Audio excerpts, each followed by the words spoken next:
थे आपको मैंने बताया था विराम। क्या बताया था? विराम, जिसे क्या बोलते थे? रेस्ट। फिर हमने आपको बताया था गति, उसको क्या बोलते हैं? मोशन। फिर क्या बताया था आपको मैंने? दूरी, जिसको क्या बोलते थे? डिस्टेंस। और एक और बताया था, बताइए। विस्थापन। ये हमने पिछले क्लास में पढ़ा था, जिसको बोलते हैं डिस्प्लेसमेंट। क्या बोलते हैं? इतना समझ में आ गया? कोई दिक्कत? चलिए, आज के क्लास में हम ये समझेंगे कि ये जो दूरी है और विस्थापन, दोनों में डिफरेंस क्या है। ठीक है, आज की क्लास में हम समझेंगे। तो नंबर वन दूरी जो होती है वह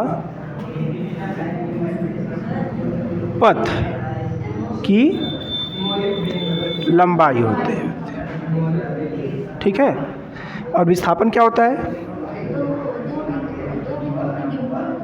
हाँ, ये क्या होती है? न्यूनतम लंबाई। ठीक है, बाकी बोलने की तो बहुत कुछ बोल सकते हैं हम लोग इसको। मतलब किसी भी रास्ते पर वस्तु जितनी लंबाई तय करती है उसी को क्या बोलते हैं? दूरी कहते हैं। और उसी में से जो सबसे न्यूनतम लंबाई होगी उसी को क्या बोलेंगे? विस्थापन। क्लियर ना? दोनों में अंतर क्लियर? अब क्या होगा? दूसरा अंतर, दूरी जो है एक अदिश राशि है। क्या है? अदिश राशि। और विस्थापन क्या है? एक सदिश राशि। समझते हैं ना? सदिश राशि, सदिश और अदिश राशि समझते हैं कि नहीं?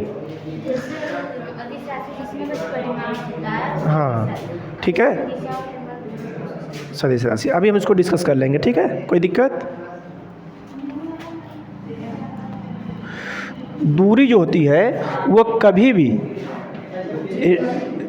जीरो, अगर मान लीजिए कोई वस्तु गतिमान है तो दूरी कभी भी जीरो नहीं हो सकती है। ठीक है, इसका मतलब है जीरो नहीं हो सकती है, तथा एक तो फिक्स कंडीशन है कि दूरी कभी ऋणात्मक नहीं होती है।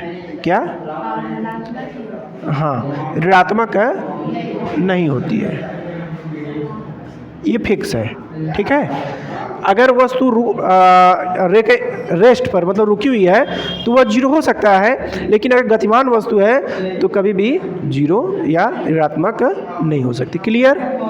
अच्छा, इसका मतलब है कि विस्थापन जो है वो आपका, देखिए ऋणात्मक को मैं थोड़ा सा शॉर्ट फॉर्म में लिखूंगा, इसको बोलते हैं निगेटिव, माइनस बना के वी, निगेटिव। देखिए शॉर्ट में कैसे बोलते हैं निगेटिव को?